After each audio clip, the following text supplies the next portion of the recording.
रानी अमृता और न्यायिका दीपक। बहुत समय पहले की बात है। हिमवती नामक एक सुंदर और समृद्ध राज्य था। इस राज्य की रानी का नाम था रानी अमृता। राजा एक युद्ध में वीरगति को प्राप्त हो चुके थे और तभी से रानी ने पूरे राज्य की जिम्मेदारी अपने कंधों पर ले ली थी। रानी अमृता न केवल शासन करने में निपुण थी, बल्कि वह प्रजा की भलाई, शिक्षा, न्याय और संस्कृति को सर्वोपरि मानती थीं। वे हर रोज़ दरबार लगवाती, जहां आम लोग आकर अपनी समस्या बताते, उन्हें रानी न्याय देती। एक दिन दरबार में एक मामला आया। दो व्यापारी आपस में बहुमूल्य हीरे को लेकर झगड़ रहे थे। दोनों ने दावा किया कि वह हीरा उनका है। दोनों के पास कोई लिखित प्रमाण नहीं था। दरबार के मंत्रीगण भी असमंजस में पड़ गए। रानी ने दोनों को ध्यान से देखा, फिर बोली, अगर यह हीरा सचमुच किसी का होता तो वे उसे देखकर स्वार्थ से नहीं, प्रेम से देखता। उन्होंने हीरो को एक थाली में रखवाया और कहा, मैं इस हीरे को 2 टुकड़े कटवा देती हूँ और दोनों को आधा आधा दे देती हूँ। एक व्यापारी खुशी से झूम उठा, जबकि दूसरा घबरा गया और बोला, महारानी कृपा करके हीरे को मत काटिए।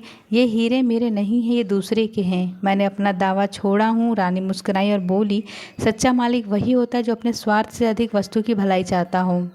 रानी ने हीरा उसी व्यापारी को सौंप दिया जिसने त्याग दिखाया था।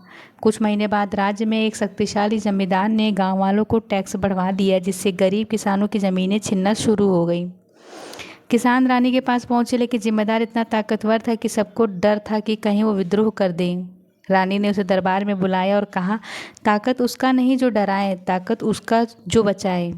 रानी ने उस जमींदार को गिरफ्तार करने का आदेश दिया, लेकिन उससे पहले रानी ने गांव में जाकर खुद देखा कि किस तरह किसानों पर अत्याचार हो रहा है। उन्होंने गांव की हालत सुधारने के लिए एक पंचायत प्रणाली शुरू की, जहां हर गांव अपनी समस्याओं का समाधान कर सके। किसानों को जमीन का अधिकार दिलाया और कर में छूट दी। रानी अमृता ने अपने शासनकाल में अनेक सुधार किए। शिक्षा के लिए स्त्रियों के लिए अलग पाठशालाएं खुलवाईं, जल संरक्षण योजना शुरू की, अनाथ बच्चों के लिए भोजनशालाएं बनाएं। धीरे धीरे हिमवती राज्य पूरे देश में न्याय और करुणा की भूमि के नाम से प्रसिद्ध हो गया। रानी ने कभी दोबारा विवाह नहीं किया। उन्होंने अपनी संतान की तरह राज्य की संतान को अपनाया। जब वे वृद्ध हुई तो उन्होंने गद्दी पर अपने योग मंत्री को सौंप दिया, जो उनके सिद्धांतों पर चलता था।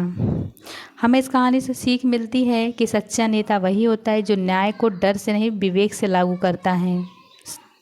त्याग, करुणा, सच्चाई किसकी राजतंत्र की सबसे बड़ी पूंजी होती है। रानी अमृता की तरह अगर हर व्यक्ति अपने दायित्व को ईमानदारी से निभाए तो समाज में कभी अन्याय नहीं होगा। अगर आपको हमारी वीडियो पसंद आ रही हो तो चैनल को सब्सक्राइब कर लें। कमेंट में अपनी राय ज़रूर लिखें। मिलते हैं नेक्स्ट वीडियो में, तब तक के लिए राधे राधे।